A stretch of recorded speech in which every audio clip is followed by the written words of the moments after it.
But you knew a lot of those. Yeah. There are a lot that I didn't know too, Yeah, though. that fascinating. But Panama, they don't have a dog breed. Yeah, I remember in dog training school, I remember we had like, I don't remember if they gave us breed flashcards or what, but we had to basically remember like most of the breeds in that's like 7 AKC breed groups or whatnot. Like we had to remember most of them. And like on the test, some of them would be like a picture of the breed, some of them would be a description of the breed, and you had to, guess it. Some of you had to draw a picture of the breed. Whoa. I'm just kidding. You didn't have to draw any Oh, pictures. thank God. What the heck?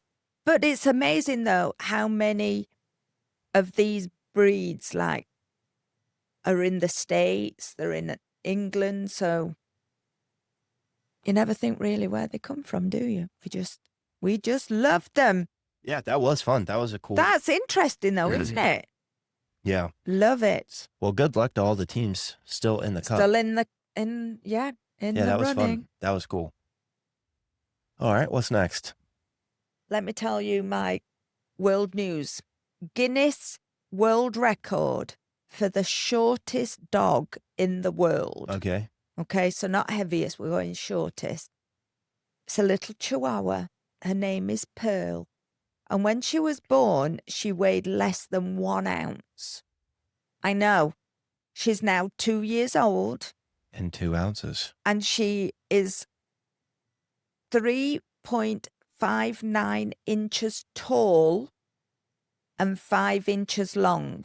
So she actually fits into your hand. She's less than a dollar bill in length. That's crazy. Yeah.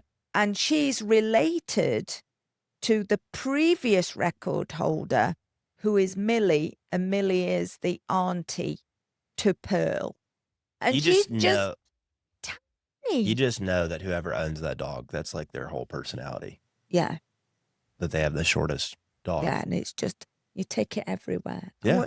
I wonder if you could teach it to sit. Man, we've had some real cool chihuahuas over the years. I know people give them a bad rap, but man, we've had some really cool ones over the years. We really have. That's awesome. Yep. Cool So that's trivia. my world trivia today. Yeah. Guinness World Record for a little teeny tiny Pearl.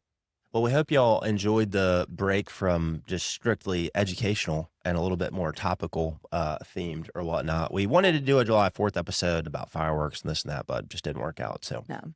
But hopefully y'all enjoyed the more topical episode and got some value out of that. You definitely heard about some dog breeds that you've never known about. Because if I haven't heard about them, you probably definitely for sure haven't heard about them, unless you're just a crazy dog nerd. And I would consider myself that You're as a well. dog But nerd. Yes. some of those breeds I'd still never heard of. So the amazing thing when I was like just checking those out, when you get to like Europe and the Emirates states and all of those, they have the dogs to work rather than to be a pet.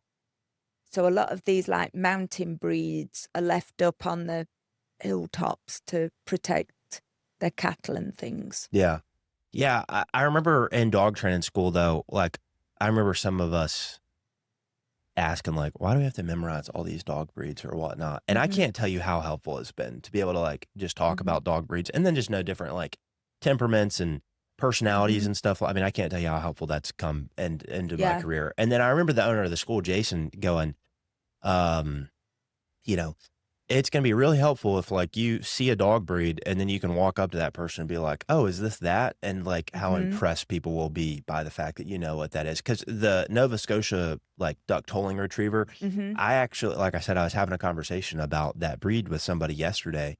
I was having a conversation about that breed with somebody yesterday, and they, but I remember one time, I think I've ever only seen like, definitely one, but maybe two or something. Like, I don't think we've ever trained one.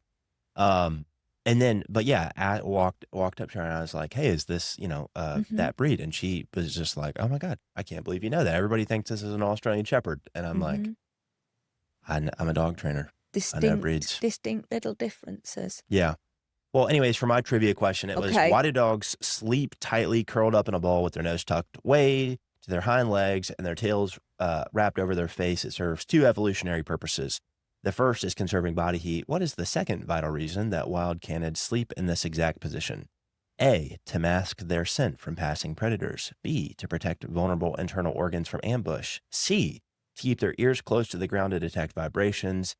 D, to stretch their spinal muscles for a quick sprint if awakened. I think it's to protect vital organs. That is true. B, to protect their vulnerable internal organs from ambush. Yeah. When a dog sleeps on their back with their legs in the air, the classic dead cockroach position, never heard it called that. It means they feel 100% safe because their throat and vital organs are fully exposed in the room. But the donut curl is the ultimate defense armor, and the wild and apex predator rival pack will target the soft underbelly by curling tight into a tight muscular ball. They shield their organs and use their thicker back skin and fur as a shield. So if your dog sleeps like this, even when it's hot in the house, it just means their ancient wild safety instincts are kicking into gear.